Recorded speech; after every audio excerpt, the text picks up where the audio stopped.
Salut les pintouilleurs, bienvenue sur cette nouvelle vidéo Open the Box qui sera consacrée aujourd'hui à voilà, alors attention à l'accent, Blutkreuz Heavy Laser Grenadier Squad pour le jeu Dust 1947.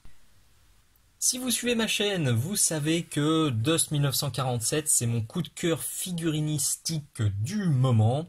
Vraiment j'adore les figurines et le jeu est cool. Je vous en dis un peu plus dans cette précédente vidéo que vous retrouverez dans la description de cette Open the Box, que vous retrouverez aussi en lien à la toute fin de cette vidéo si vous voulez cliquer directement dessus et en savoir plus sur Dust 1947.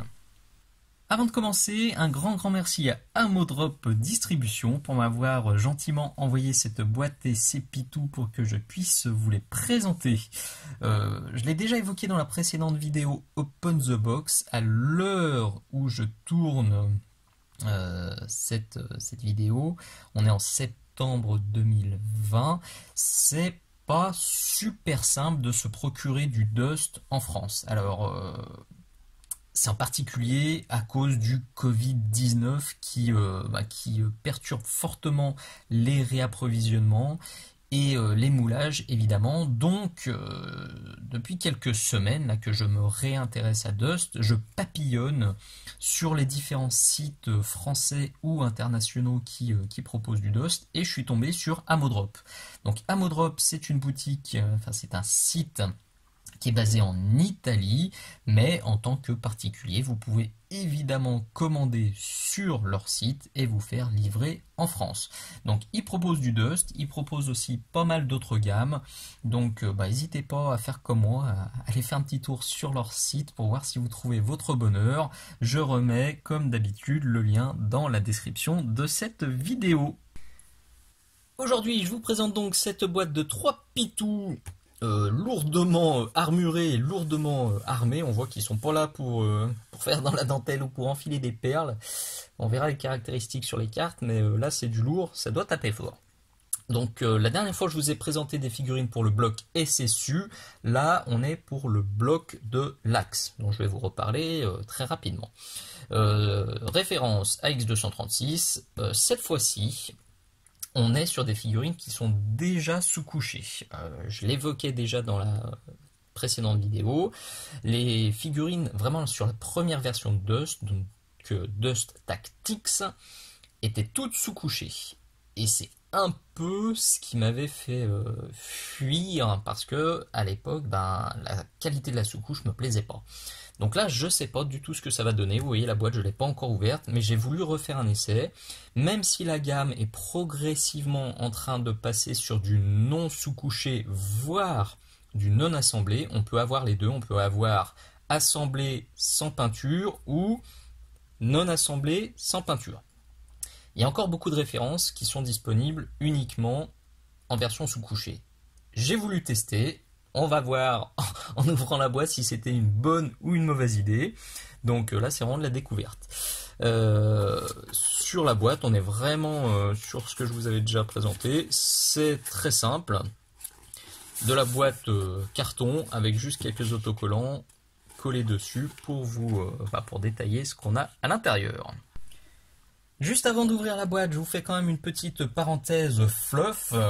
Donc sur les guerriers de l'Axe, donc là c'est le bouquin de règles Dust 1947 en français. Je me suis payé ce petit plaisir.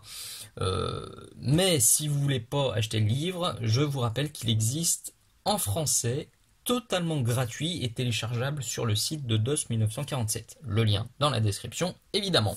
J'avoue que moi je suis encore un peu de l'ancienne école, j'aime bien avoir mon bouquin dans les mains pour le lire tout simplement avant de dormir. J'aime bien un petit livre de chevet, c'est toujours cool. Donc, alors si vous voulez voir directement les figurines, n'hésitez pas, sautez cette petite introduction fluffique et voilà, avancez un petit peu. Donc pour rappel, on est en 1947. Dust 1947, c'est une uchronie. On a des événements qui seront vraiment passés et d'autres qui dérivent totalement, et notamment juste avant la guerre, les Allemands ont découvert un vaisseau extraterrestre en Antarctique, donc dans lequel ils ont trouvé un sympathique alien qui faisait dodo, ils l'ont réveillé et il leur a donné le secret d'une nouvelle énergie, le VK, qui leur a permis de développer des marcheurs de ouf et des armes de ouf, dont le design, perso, me plaît énormément, et c'est en grande partie grâce à ces designs que je me suis penché sur DOS 1947. Donc, en gros, l'Axe, bon, vous l'avez compris, c'est pas les gentils de l'histoire, hein, l'Axe. Donc, Adolf Hitler a été assassiné en 1943. Le Führer, donc l'assassinat en 1943 d'Adolf Hitler, le Führer, a placé l'État allemand sous le contrôle du grand amiral Dönitz et de la Wehrmacht. La disparition du vieux régime nazi permet alors la création d'un État totalitaire, tandis que l'Allemagne, le Japon et l'Italie forment désormais l'Axe. Cette entité politique est aux mains du capable et autoritaire protecteur Dönitz. L'Axe contrôle moins de territoire que les Alliés et le SSU, mais sa puissance militaire est indiscutable, forcément. Grâce à la découverte du VK avant le reste de la planète, l'Allemagne a une longue avance en technologie militaire, ce qui lui permet de déployer des armes de guerre puissantes et terrifiantes. Les soldats de l'Axe se battent contre les menaces jumelées de l'internationale communiste et de l'exploitation capitaliste du peuple. Ils se battent pour la victoire, celle qui permettra de créer une paix qui durera un millénaire. Ce que la plupart des soldats de l'Axe ignorent, c'est que les Vrils risquent de revenir et que seule une planète unie sous la bannière de l'Axe sera assez puissante pour repousser l'invasion et sauver l'humanité. Oui, parce que, donc, ça aussi je l'évoquais, donc on a l'Axe, on a le bloc SSU, on a les Alliés, on a des mercenaires, et on a aussi le mythe de Cthulhu, que l'arrivée, enfin que le retour des Vrils titille un peu, et ça part un petit peu en cacahuète. Alors déjà, ça partait en cacahuète avec le VK, mais on a en plus cette faction du mythe de Cthulhu qui rajoute encore de la diversité à cet univers. Donc c'est vraiment cool. Je pense qu'il y en a vraiment pour tous les goûts. Alors je vais pas tout vous lire, mais vous voyez, il y a aussi dans l'Axe des sous-factions, la NDAC et la Blutkreuz Corp. Et en l'occurrence, les petits pitous qu'on a ici, donc la croix de sang, pour les plus allemands d'entre nous.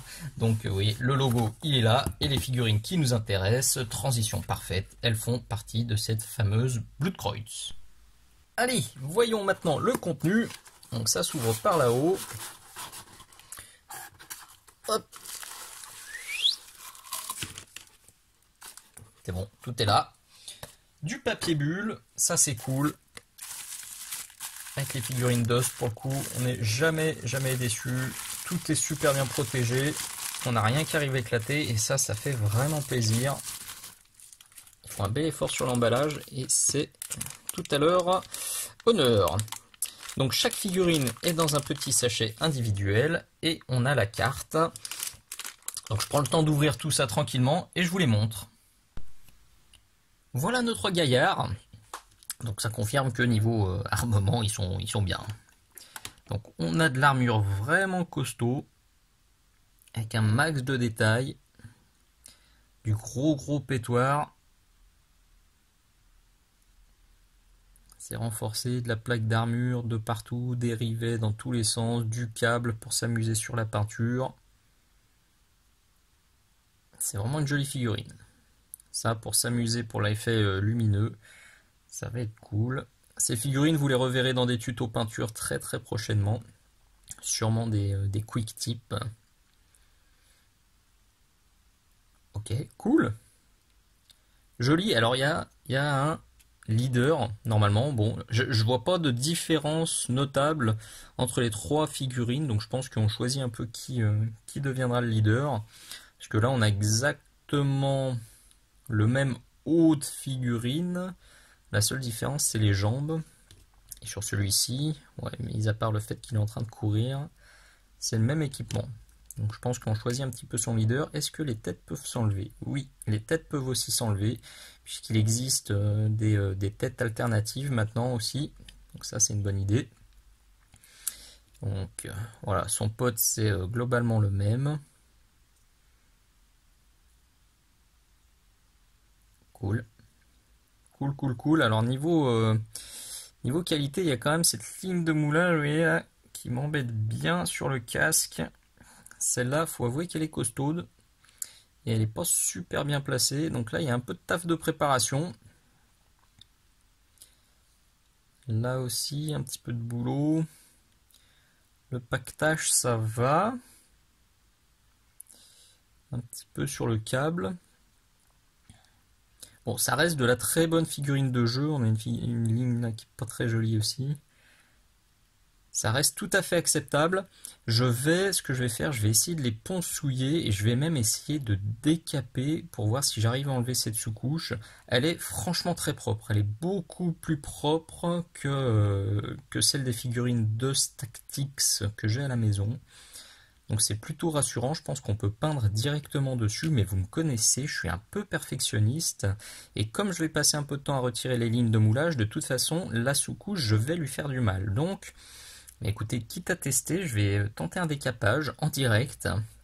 Ça va peut-être être le fail du siècle, mais je vais le tenter pour me coucher moins couillon, tout simplement.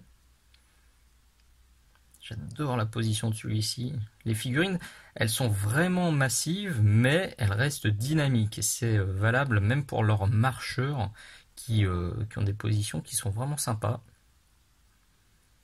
Donc sur celui-ci, il y a un petit peu de taf aussi sur le paquetage. Mais bon, globalement, je le redis, c'est de la très bonne figurine de jeu. On est sur du plastique qui est plutôt costaud, alors qui est un peu plus souple que ceux des Steel Guard que je vous ai présenté la dernière fois, les maraudeurs de Kowalski. Là, on est sur on va dire l'ancien plastique qui est un peu plus souple. Et vous voyez, là je force bien, ça bouge pas, hein, donc ça reste quand même costaud. Ok, nickel. Bon, écoutez, alors ce que je fais, je plonge ce petit gars dans un bain d'alcool à brûler et je reviens vers vous pour vous annoncer ce que ça donne. C'est un énorme fail en direct. J'ai laissé tremper pendant une bonne demi-heure dans l'alcool à brûler. J'ai brossé à la brosse à dents. Ça n'a pas bougé d'un pet. Pourtant, j'utilise très souvent l'alcool à brûler sur les figurines en plastique. C'est généralement très efficace. J'utilise jamais le Glanzer. Je sais que le Glanzer est très à la mode et très apprécié. Pourtant, moi j'ai fait un paquet d'essais avec le Glanzer. J'ai toujours trouvé ça beaucoup moins efficace que l'alcool à brûler. En tout cas, là, ça n'a rien donné. Alors, dans un sens, vous allez me dire, tant mieux.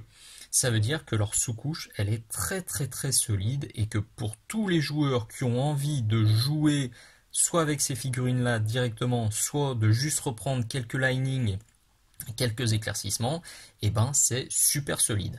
Donc évidemment c'est pas fait pour être décapé comme j'allais le faire, donc voilà, pas de souci, je leur en veux absolument pas, la sous-couche est super solide, et bah tant mieux pour les joueurs qui aiment ça. Je vais pas m'avouer vaincu, vous me connaissez, j'ai juste commencé, vous le voyez, à gratouiller la ligne de moulage qui était pas jolie ici. Et on se rend compte d'ailleurs, c'est assez rigolo, qu'on a des qualités, enfin des couleurs de plastique qui sont différentes. Le bras est blanc, celui-ci aussi, le casque est noir en dessous, puisque là j'ai gratté la ligne de moulage.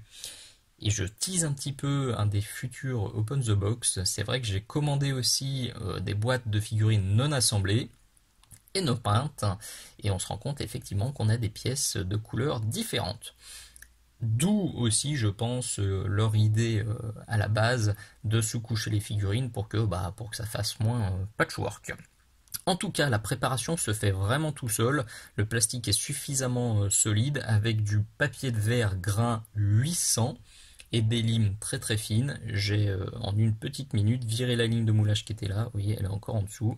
Donc je ferai le tour. Ça reste de la figurine de jeu. De toute façon, je ne vais pas y passer 107 heures. Je vais virer les plus grosses lignes qui sont visibles parce que j'avoue que j'aime pas jouer avec des figurines qui ont des grosses lignes de moulage. Je repasserai un coup de sous-couche soit noire, soit grise. Et en avant Guingamp, on sera prêt pour la peintouille. et pour les tutos, évidemment. Après les figurines, on va évidemment s'intéresser à leurs caractéristiques en jeu. Donc, cette unité de 3 vous coûtera 10 points d'armée. Au niveau des caractéristiques, au niveau des capacités spéciales, donc Damage Resilient, roll one die for each point, negative to one. Ok, donc grâce à leur armure, ils peuvent virer des points de dommage, ça c'est cool. Et c'est fluff, hein, ils ont une grosse armure, donc évidemment ils sont plus costauds que les autres. Et laser, when this weapon hits, roll hits again, scoring. Ah ouais! Continue, rolling. Ah ouais! Un dieu. Donc avec le laser, on touche, si on touche, on rebalance. Si on retouche, on rebalance. Si on retouche, on rebalance. Ah ouais, ça peut faire très très très mal. Un zou, ça doit piquer en jeu. Et de l'autre côté, hop là, est-ce qu'il me fait le focus? Donc mouvement 2, oui, forcément, c'est pas des coureurs. Hein. Donc si on tue 2 actions de mouvement, on bougera de 3. C'est de l'infanterie des niveaux 3. Donc, range 6, ça c'est pas mal. 2, ok, ouf, ah ouais. Donc clairement, donc ça vous vous rappelez, hein, c'est le nombre de dés qu'on va balancer. Donc contre l'infanterie, on balance moins de dés que contre les véhicules légers. Donc clairement, eux, ils sont faits pour désinguer les petits chars, les petits marcheurs. De rang 1, 2, 3, c'est là que c'est le plus efficace. Donc, ouais, puis là, ça balance du dé quand même. Donc, contre les